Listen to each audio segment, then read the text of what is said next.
नमस्कार दोस्तों, कैसे हैं आप? एक बार फिर से आप सभी का स्वागत है हमारे चैनल आर्यन स्टोरीज में। आज मैं फिर से आप लोगों के लिए एक रोमांच से भरपूर कहानी के साथ आया हूं। तो आइए शुरू करते हैं। जब हम तीनों, विक्की, रोनी और मैं, आइसलैंड के लिए रवाना हुए तो सब कुछ एक रोमांचक सफर सा लग रहा था।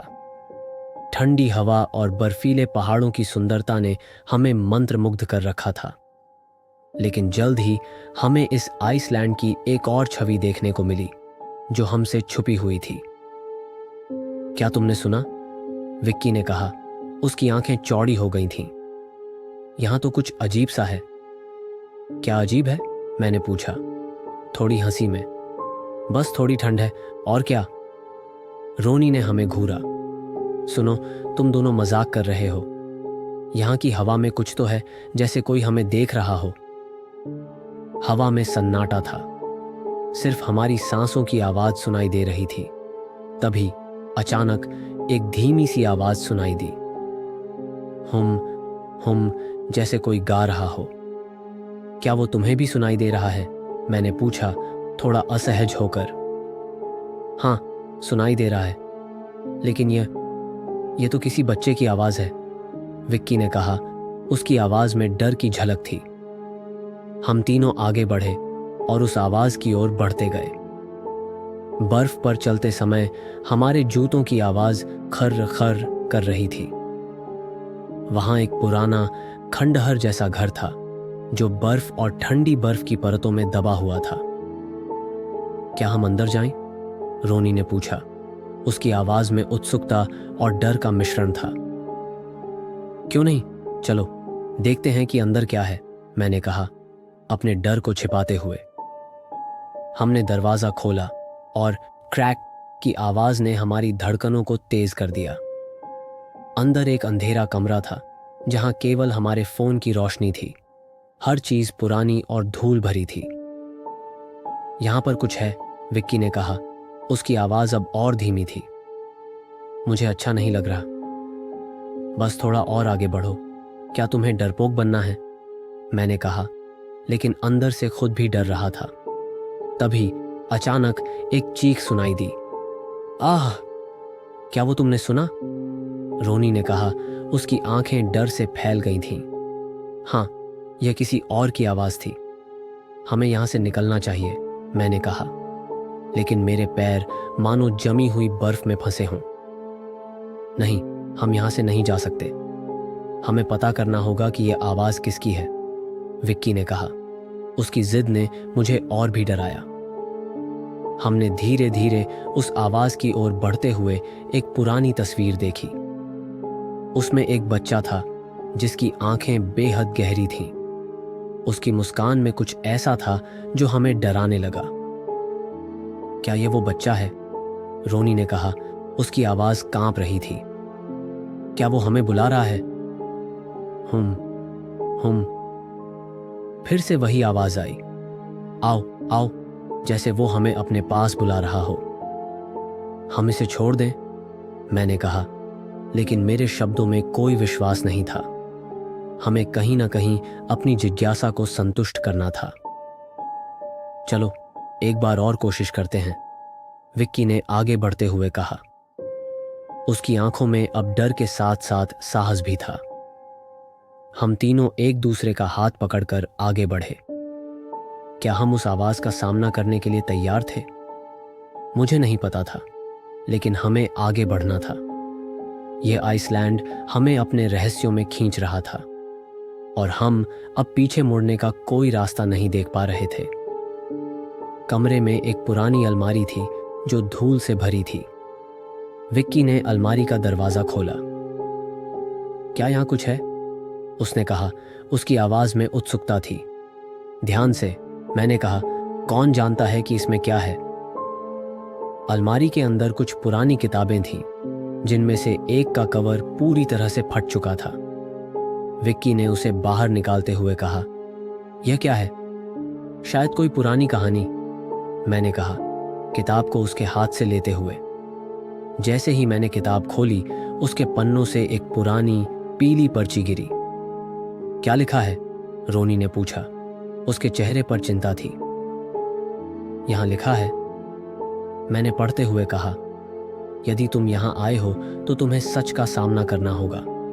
जो भी यहाँ से भागने का प्रयास करेगा उसे उसकी सबसे बड़ी डर का सामना करना पड़ेगा।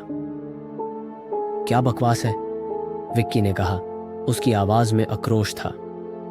हम यहाँ क्यों आए? हमें इसे ध्यान से लेना चाहिए, मैंने कहा। यहाँ कुछ तो है जो हमें समझना है। तभी फिर से वही आवाज आई, आओ आओ। हम तीनों एक दूसरे की ओर देखते रहे। क्या हम सच में अंदर जाएं? मैंने पूछा। हाँ, विक्की ने कहा, लेकिन हमें सावधान रहना होगा। हमने कमरे के एक और कोने की ओर बढ़ने का निर्णय लिया। वहां एक पुराना दर्पण था जो अब तक धूमिल हो चुका था। विक्की ने उसे साफ करने का प्रयास किया। जैसे ही उसने दर्पण पर से धूल हटाई, वहां एक अजीब सा दृश्य उभरा। यह क्या है? रोनी ने कहा। उसकी आंखें और भी चौड़ी हो गई थीं। दर्पण में एक बच्चा दिखाई दे रहा था जिसका चेहरा धुंधला था, लेकिन उसकी आंखें चमक रही थीं। तुम लोग यहां क्यों आए? उसने कहा। उसकी आवाज हल्की सी थी। तुम कौन हो? मैंने पूछा। मेरी आवाज में डर था। मैं यहाँ का रक्षक हूं, बच्चे ने कहा। तुम्हें यहां से निकलने के लिए अपने डर का सामना करना होगा। क्या डर? विक्की ने पूछा। तुम्हारी सबसे बड़ी डर, बच्चे ने कहा। तुम्हें इसे पहचानना होगा, तभी तुम यहां से जा पाओगे। हम यहां से नहीं जा सकते, क्या तुम हमारी मदद करोगे? मैंने पूछा, एक आशा की किरण के साथ। बच्चे ने सिर हिलाया। मैं तुम्हारी मदद कर सकता हूं, लेकिन तुम्हें पहले खुद को साबित करना होगा। कैसे? रोनी ने पूछा। तुम्हें इस घर के रहस्यों को जानना होगा। यहां एक दरवाजा है जो तुम्हें तुम्हारे डर में ले जाएगा, लेकिन तुम तीनों को एक साथ जाना होगा, अकेले नहीं।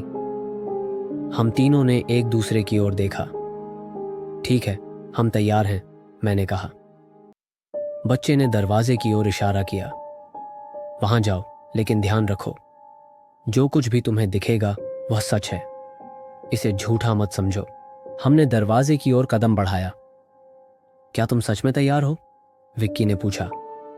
हाँ, मुझे पता है, मैंने कहा, अपनी आवाज में दृढ़ता लाते हुए। जब हम दरवाजे के पास पहुंचे तो उसने अपने आप खुलना शुरू कर दिया। क्रैक की आवाज सुनाई दी और अंधेरे में एक टेढ़ा रास्ता दिखाई दिया। चलो, कोई पीछे मत रहना, मैंने कहा, और हम तीनों ने एक साथ कदम रखा।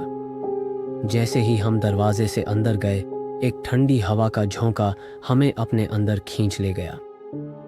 हम एक अजीब से अंधेरे कमरे में थे, जहां चारों ओर सिर्फ शून्य था। यहां क्या है? रोनी ने कहा। मुझे नहीं पता, मैंने कहा, लेकिन हमें आगे बढ़ना होगा। तभी अचानक चारों ओर से आवाजें आने लगी। आह, मदद करो, नहीं मत करो, यह क्या हो रहा है? विक्की ने चिल्लाया। उसकी आवाज में डर था। हमें यह सब झेलना होगा, मैंने कहा, लेकिन मेरे शब्दों में भी डर झलक रहा था। हमें अपनी आंखें बंद करनी पड़ी ताकि हम उन आवाजों से प्रभावित ना हों। हुम। फिर से वही आवाजें हमारे कानों में गूंजने लगी। ध्यान से रहो, मैंने कहा, हम कभी हार नहीं मानेंगे। जैसे जैसे हम आगे बढ़ते गए, हमें डराने वाले दृश्य दिखाई देने लगे। एक बार मैंने अपने पीछे एक लंबा काला साया देखा। क्या वो तुम हो? मैंने विक्की से पूछा। नहीं, मैं नहीं हूं, उसने कहा। उसकी आवाज कांप रही थी। हम एक दूसरे का हाथ मजबूती से पकड़कर आगे बढ़ते रहे। हमें पता था कि हमें अपने डर का सामना करना होगा। फिर अचानक हम एक बड़े कमरे में पहुंच गए, जहां दीवारों पर अजीब चित्र थे। उनमें से कुछ चित्र हमें डराने वाले थे, जबकि कुछ हमें हंसाने वाले। यह क्या है? रोनी ने कहा। उसकी आंखें चौड़ी हो गई थीं। यह शायद हमारे डर का प्रतीक है, मैंने कहा। हमें यहां से बाहर निकलना होगा, विक्की ने कहा, लेकिन हमें पता नहीं है कि हम कहां हैं। तभी एक और आवाज गूंजने लगी। तुम यहां से नहीं जा सकते, तुम्हें अपने सबसे बड़े डर का सामना करना होगा, तभी तुम यहां से बाहर निकल पाओगे। लेकिन हम नहीं जानते कि हमारा सबसे बड़ा डर क्या है, मैंने कहा। तुम्हारे अंदर छिपा हुआ है, तुम्हें इसे पहचानना होगा, आवाज ने कहा। तुम्हारी जिज्ञासा तुम्हें यहां लाई है, लेकिन तुम्हारी हिम्मत तुम्हें बाहर निकालेगी। हमने एक दूसरे की ओर देखा। हमें एक दूसरे के डर का सामना करना होगा, मैंने कहा। ठीक है, विक्की ने कहा। मैं शुरुआत करता हूं। मेरा सबसे बड़ा डर है अधूरा रह जाना। उसकी आंखों में आंसू थे। मैं हमेशा चाहता था कि मैं कुछ बड़ा करूं, लेकिन मैं हमेशा डरता रहा हूं। मुझे लगता है कि मैं कभी भी कुछ हासिल नहीं कर पाऊंगा। तुम ऐसा नहीं सोच सकते, मैंने कहा। तुम्हें अपने डर का सामना करना होगा। तुम्हें अपने सपनों का पीछा करना होगा।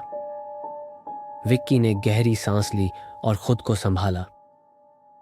मैं इसे कर सकता हूं। मैं अपने डर का सामना करूंगा। तभी रोनी ने कहा, मेरा डर है अकेलापन। मैं हमेशा डरता हूं कि कोई मुझसे प्यार नहीं करेगा या मुझे छोड़ देगा। तुम अकेले नहीं हो रोनी, मैंने कहा। हम तुम्हारे साथ हैं। हमें एक दूसरे का साथ देना होगा। रोनी ने सिर हिलाया। मैं इसे स्वीकार करता हूं। मैं अपने डर का सामना करूंगा। अब मेरी बारी थी। मेरा डर है असफलता। मैं हमेशा डरता रहा हूं कि मैं अपने जीवन में कुछ भी सही नहीं कर पाऊंगा। तुम सफल हो सकते हो, विक्की ने कहा। तुम्हें अपने डर का सामना करना होगा। हम तीनों ने एक दूसरे का हाथ पकड़ लिया। हम साथ हैं, मैंने कहा। हम सब अपने डर का सामना करेंगे। जैसे ही हमने यह कहा, अंधेरे कमरे में एक चमक उभरी। तुमने अपने डर का सामना करने का निर्णय लिया है। अब तुम यहां से बाहर जा सकते हो।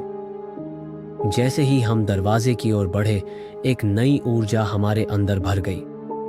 हमने एक दूसरे को मजबूत किया। हम इसे कर सकते हैं, रोनी ने कहा। हाँ चलो, विक्की ने कहा। हमने दरवाजे से बाहर निकलते हुए एक नई दुनिया देखी। वहां बर्फ के पहाड़, नीला आसमान और चमकीले सूरज की रोशनी थी। हम बाहर हैं, मैंने कहा, खुशी से चिल्लाते हुए। हाँ, हम बाहर हैं, विक्की ने कहा। हमने अपने डर का सामना किया, रोनी ने कहा। उसकी आंखों में चमक थी। हम तीनों ने एक दूसरे को गले लगाया। यह सफर अद्भुत था, मैंने कहा, लेकिन हमें अब यहां से वापस लौटना होगा। हाँ, हमें अपने अनुभवों को साझा करना होगा, विक्की ने कहा। हमने एक दूसरे का हाथ पकड़कर वहां से निकलना शुरू किया। आइसलैंड की खूबसूरती अब हमें और भी आकर्षित कर रही थी। जब हम बाहर आए तो हमें लगा जैसे हमने एक नया जीवन पाया है। हमें अपने डर का सामना करना पड़ा और अब हम और भी मजबूत बन चुके थे। यहाँ की सुंदरता अद्भुत है, रोनी ने कहा। हाँ, लेकिन यह सफर हमें और भी मजबूत बना गया, मैंने कहा। हमने एक दूसरे की ओर देखा और एक नए सिरे से जीवन की ओर बढ़ने का निर्णय लिया। आइसलैंड का अनुभव हमें हमेशा याद रहेगा और हम इसे अपनी जिंदगी में एक महत्वपूर्ण पड़ाव मानेंगे। चलो, अब हम अपने सपनों की ओर बढ़ते हैं, मैंने कहा। हाँ, हम इसे कर सकते हैं, विक्की ने कहा। हम तीनों ने एक साथ आगे बढ़ने का निर्णय लिया। आइसलैंड ने हमें एक नई राह दिखाई थी और हम उसे अपनाने के लिए तैयार थे। हम यहां से जो सीख कर गए हैं वह हमें हमेशा प्रेरित करेगा, रोनी ने कहा। हमने बर्फीली पहाड़ों के बीच एक दूसरे का हाथ पकड़कर एक नई शुरुआत की। यह सफर हमारे लिए एक सबक था और हम अब कभी भी अपने डर से नहीं डरेंगे। आइसलैंड ने हमें एक नई दृष्टि दी थी और हम उसे अपने दिल में हमेशा संजो कर रखेंगे। ऐसी ही मजेदार और रोमांचक कहानियों के अभी सब्सक्राइब करें हमारे चैनल आर्यन स्टोरीज को। और आपको ये कहानी कैसी लगी हमें कमेंट करके जरूर बताएं और वीडियो को लाइक एंड शेयर करना ना भूलें। तो मिलते हैं अगले वीडियो में। धन्यवाद।